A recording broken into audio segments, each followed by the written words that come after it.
9 de outubro de 2024, quarta-feira da 27ª semana do Tempo Comum.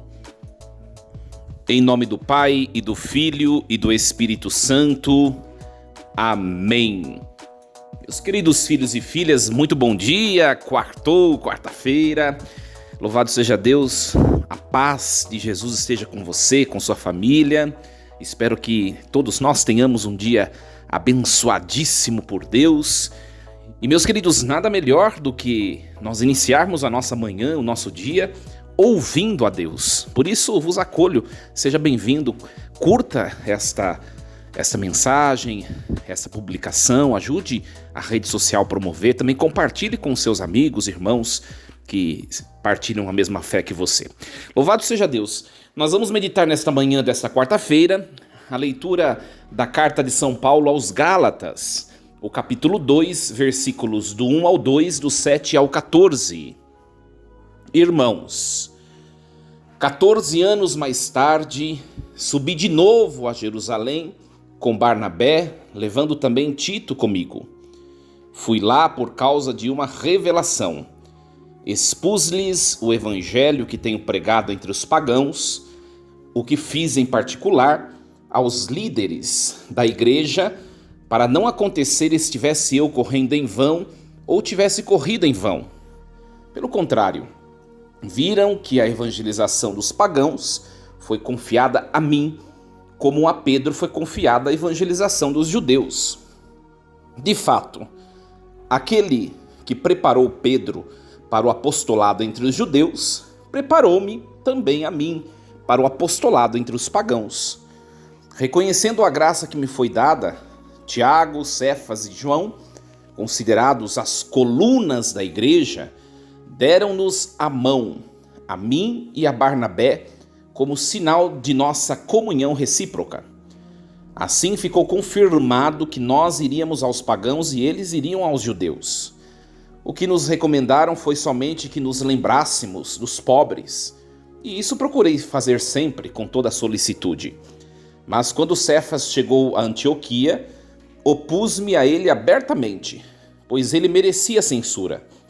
Com efeito, antes que chegassem alguns da comunidade de Tiago, ele tomava refeição com os gentios. Mas depois que eles chegaram, Cefas começou a esquivar-se e a afastar-se por medo dos circuncidados. E os demais judeus acompanharam-no nessa dissimulação, a ponto de até Barnabé se deixar arrastar pela hipocrisia deles.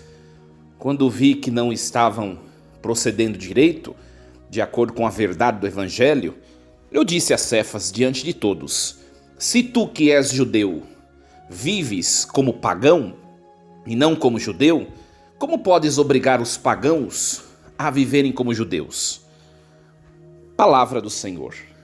Graças a Deus. Meus queridos, que texto polêmico hoje também. E grandes informações, grandes mensagens para a nossa vida pessoal, a nossa vida de fé. O texto de hoje é uma continuidade da ideia de ontem. É muito interessante que vocês podem perceber, todos nós podemos perceber, Paulo, 14 anos depois, vocês se lembram que ontem a igreja apresentou o trecho em que ele foi para Jerusalém para poder se encontrar com Pedro, né? Depois, 14 anos depois de ter pregado tanto, viajado tanto, Paulo volta a Jerusalém, leva consigo Tito e Barnabé, e ele vai lá por quê? Porque Deus o ordena que ele vá até lá. Olha só, eu fui lá por causa de uma revelação, ou seja, Deus, ele é o vínculo da unidade da igreja. Paulo de maneira alguma poderia instituir uma igreja à parte àquela igreja que Jesus instituiu tendo como Pedro fundamento, alicerce. A igreja de Cristo é única, minha gente. Hoje nós vemos esse montaréu de igreja, de denominações, tantas coisas que tem por aí, tantas confusões.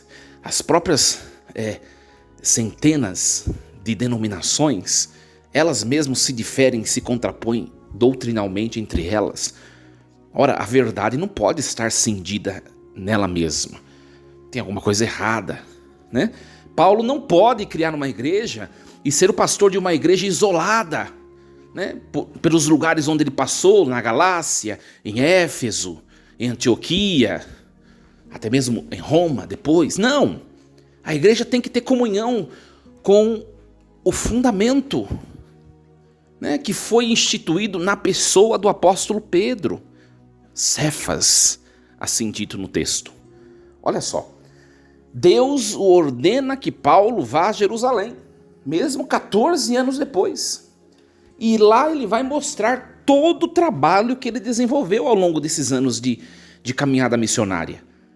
Porque ele vai prestar contas, e prestando contas, deixando que Pedro, como diz no próprio texto, Tiago, e também João, deixando que eles tomassem consciência do que estava acontecendo com a igreja ao redor daquele miolo palestino. O que estava acontecendo com essa igreja ao redor, onde Paulo desbravou-se e caminhou e navegou e foi semeando o evangelho. O que está acontecendo com essa igreja? Paulo foi até Jerusalém e levou notícia. Olha, está sendo feito isso. Esses são os pastores que eu coloquei como colaboradores, esses presbíteros, tal. Olha só que bonito, né? Aqui está, minha gente, aquilo que deve ser o cerne da vida da Igreja Católica, a comunhão, né? E hoje nós vemos tanta confusão. Talvez você que leve uma vida de comunidade simples, vai à missa, né? Só vai à missa de vez em quando, só de fim de semana, você não tem muita, não está aprofundado na vida pastoral, não tem muito envolvimento nos bastidores, vamos chamar assim, da igreja. Talvez você não tenha conhecimento disso, mas a igreja vive uma pressão interna, que muitos desconhecem. E é exatamente por causa desse assunto aqui abordado no texto de hoje, falta de comunhão, né? Ontem nós falávamos disso, um trabalho que no interior de si mesmo se vê contraposto, se esfacelando, é um trabalho fadado à destruição. Nós vemos no seio da igreja tanta competição, né? Os extremos, as pessoas que estão cegas pelas suas verdades, o extremo do laxismo, do progressismo, o extremo do tradicionalismo, do conservadorismo. Ambos extremos não levam ninguém a nada, sabe? E nós vemos que isso vai destruindo a igreja internamente. E eu vou dizer a vocês, minha gente, o demônio, nós vemos em toda a história do medievo, tantas coisas externas que quiseram destruir a igreja. Mas isso são coisas perigosas, sim, mas desde os primórdios da igreja. E neste século, de maneira muito singular, o diabo não está mais investindo forças por destruir a igreja por fora, mas ele está procurando destruí-la por dentro, corrompendo sobremaneira os corações dos pastores. Os pastores que não se entendem, os pastores que não se aceitam, os pastores que se tornam rivais por ideias, por jeito distintos de enxergar a vida. Ora, mas são todos congregantes do mesmo corpo. Por que isso? Isso toca também a vida dos leigos. Você que está me escutando, você também pode passar por essa experiência no seu trabalho, até mesmo no seio paroquial. Tantas disputas, tantas rivalidades, rixas, tantas coisas que não atraem as pessoas para Cristo, mas expelem, mas afastam. É para nós refletirmos um pouco isso. Paulo está congregando a unidade. Paulo é totalmente diferente de Pedro.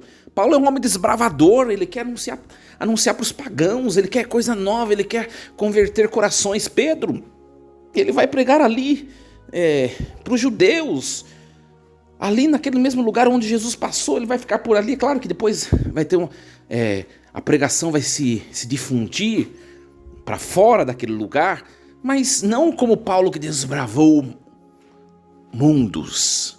São homens diferentes, de temperamentos diferentes, de modo de enxergar a vida diferente. Paulo, um homem letradíssimo, com experiência cognitiva, intelectual. Pedro, um homem simples, foi um pescador, provavelmente até proprietário de uma companhia de pesca, mas a vida dele era aquela. Olha, homens totalmente diferentes, mas que se somaram. E é por isso que nós chegamos com a igreja até hoje. Só que hoje está acontecendo o contrário. Tanto no meio clerical, quanto no meio laical.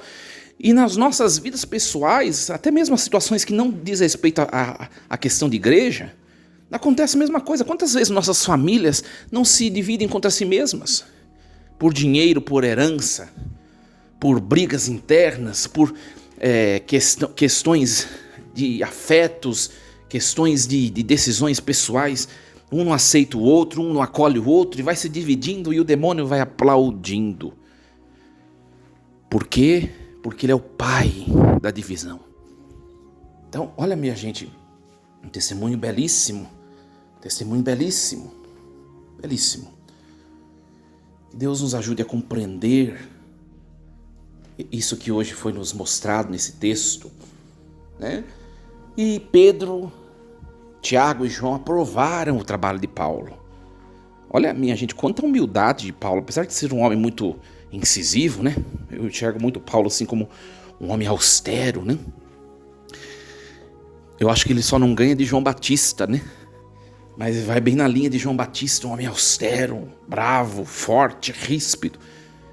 Mas ele teve a humildade de se submeter à direção da igreja do apóstolo Pedro, para poder caminhar em unidade.